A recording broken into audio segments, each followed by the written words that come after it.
New Voyages to North America by the Baron de la Hontan, reprinted from the English edition of 1703, with facsimiles of original title pages, maps, and illustrations, and the addition of introduction, notes, and index by Reuben Gold Twaitis, LL.D., editor of the Jesuit Relations and Allied Documents, Hennepin's New Discovery, etc., in 2 volumes. Volume 2. Contents Volume 2. La Hontan's New Voyages to North America, Volume 2. Title page, facsimile of original, page 409. Discourses of the habit, houses, complexion, and temperament of the savages of North America, page 411. Of the humors and customs of the savages, page 420. The belief of the savages and the obstacles of their conversion, page 434. The way of worship used by the savages, page 446. Of the amours and marriages of the savages, page 451. Of the diseases and remedies of the savages, page 465.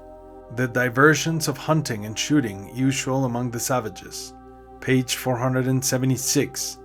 The military art of the savages, page 495. A view of the heraldry or the coats of arms of the savages, page 510. An explication of the savage hieroglyphics, page 512. A conference or dialogue between the author and Adario, a noted man among the savages, containing a circumstantial view of the customs and humors of that people, page 517. An appendix, containing some new voyages to Portugal and Denmark after the author's retirement from Canada. Letters 1, Lisbon, April 20, 1694, to 7, Zaragoza, October 8, 1695, page 619. A short dictionary of the most universal language of the savages, page 732. Index, the editor, page 751. Illustrations, volume 2. Facsimiles of originals. Figure of Indian in an oval, page frontispiece. A village of the savages of Canada, with figures of men and children, facing page 430. Diagram showing the way of worship, facing page 464. Sketches illustrating amours and marriages, facing page 492. Sketches illustrating remedies, death and burial, facing page 524. A beaver pool and methods of hunting beavers, facing page 556. A beaver hunt, facing page 588. The military art, A, facing page 622. The military art, B, facing page 654. Coats of arms, facing page 686. Hieroglyphic symbols, facing page 720. New Voyages to North America, giving a full account of the customs, commerce, religion, and strange opinions of the savages of that country, with political remarks upon the courts of Portugal and Denmark, and the present state of the commerce of those countries.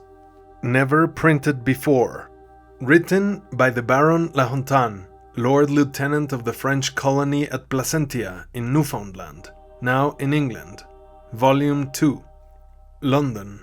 Printed for H. Bonwick in St. Paul's Churchyard, T. Godwin, M. Wotton, B. Took in Fleet Street, and S. Manship in Cornhill, 1703.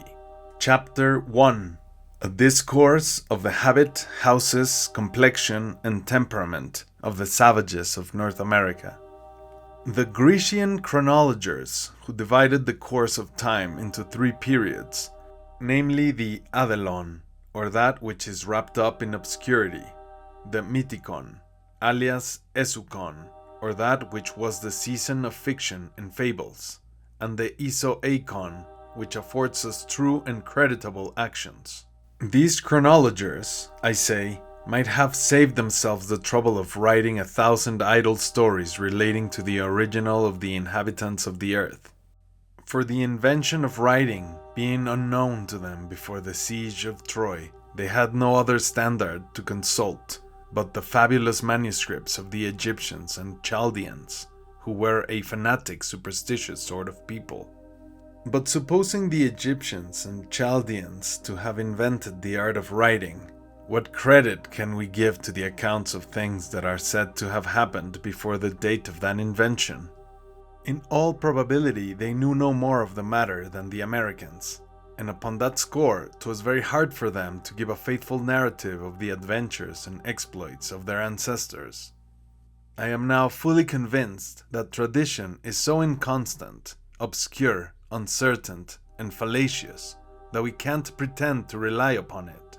And this notion I owe to the savages of Canada, who, being at a loss to trace the truth of what has been transacted in their country but 200 years ago, gave me occasion to call in question the purity and truth of tradition.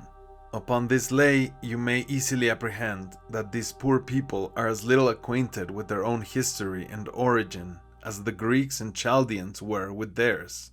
Let us therefore content ourselves, my good friend, in believing that they are descended of honest old Adam as well as you and I.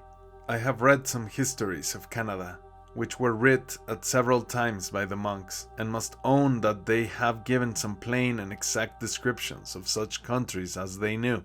But at the same time they are widely mistaken in their accounts of the manners and customs of the savages. The Recollets brand the savages for stupid, gross, and rustic persons, incapable of thought or reflection, but the Jesuits give them other sort of language, for they entitle them to good sense, to a tenacious memory, and to a quick apprehension, seasoned with a solid judgment. The former allege that 'tis to no purpose to preach the gospel to a sort of people that have less knowledge than the brutes. On the other hand, the latter, the Jesuits, give it out that these savages take pleasure in hearing the word of God, and readily apprehend the meaning of the scriptures. In the meantime, 'tis no difficult matter to point to the reasons that influence the one and the other to such allegations. The mystery is easily unraveled by those who know that these two orders cannot set their horses together in Canada. I have seen so many impertinent accounts of this country, and those written by authors that passed for saints, that I now begin to believe that all history is one continued series of Pyrrhonism. Had I been unacquainted with the language of the savages, I might have credited all that was said of them, but the opportunity I had of conversing with that people served to undeceive me, and gave me to understand that the Recollets and the Jesuits content themselves with glancing at things, without taking notice of the almost invincible aversion of the savages to the truths of Christianity. Both the one and the other had good reason to be cautious of touching upon that string. In the meantime, suffer me to acquaint you that upon this head I only speak of the savages of Canada, excluding those that live beyond the river of Mississippi, of whose manners and customs I could not acquire a perfect scheme, by reason that I was unacquainted with their languages, not to mention that I had not time to make any long stay in their country. In the journal of my voyage upon the long river, I acquainted you that they are a very polite people, which you will likewise infer from the circumstances mentioned in that discourse. Those who have represented the savages to be as rough as bears never had the opportunity of seeing them, for they have neither beard nor hair in any part of their body, not so much as under their armpits. This is true of both sexes, if I may credit those who ought to know better than I. Generally, they are proper well-made persons, and fitter companions to American than to European women. The Iroquois are of a larger stature, and withal more valiant and cunning than the other nations, but at the same time they are neither so nimble nor so dexterous at the exercises of war or hunting, which they never go about but in great numbers. The Illines, the Aumamis, and the Outagamins, with some other adjacent nations, are of an indifferent size and run like greyhounds, if the comparison be allowable. The Ottawas and most of the other savages to the northward, excepting the Sauterus and the Clistinos, are cowardly, ugly, and ungainly fellows. But the Hurons are a brave, active, and daring people, resembling the Iroquois in their stature and countenance. All the savages are of a sanguine constitution, inclining to an olive color, and generally speaking, they have good faces and proper persons. 'Tis a great rarity to find any among them that are lame, hunchbacked, one-eyed, blind, or dumb. Their eyes are large and black as well as their hair. Their teeth are white like ivory, and the breath that springs from their mouth in expiration is as pure as the air that they suck in inspiration, notwithstanding they eat no bread. Which shews that we are mistaken in Europe in fancying that the eating of meat without bread makes one's breath stink. They are neither so strong nor so vigorous as most of the French are in raising of weights with their arms, or carrying of burdens on their backs.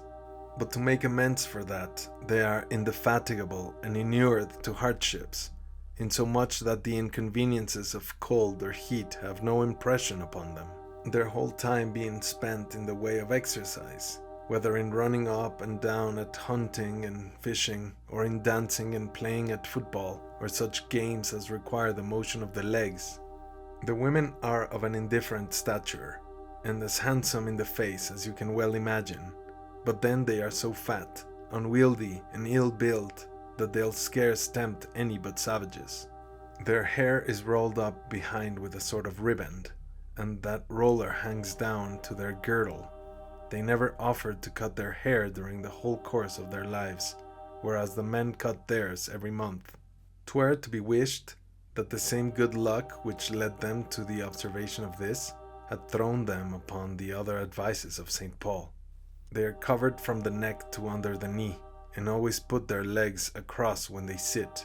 The girls do the same from their cradle, if the word be not improper, for there is no such thing as a cradle among the savages.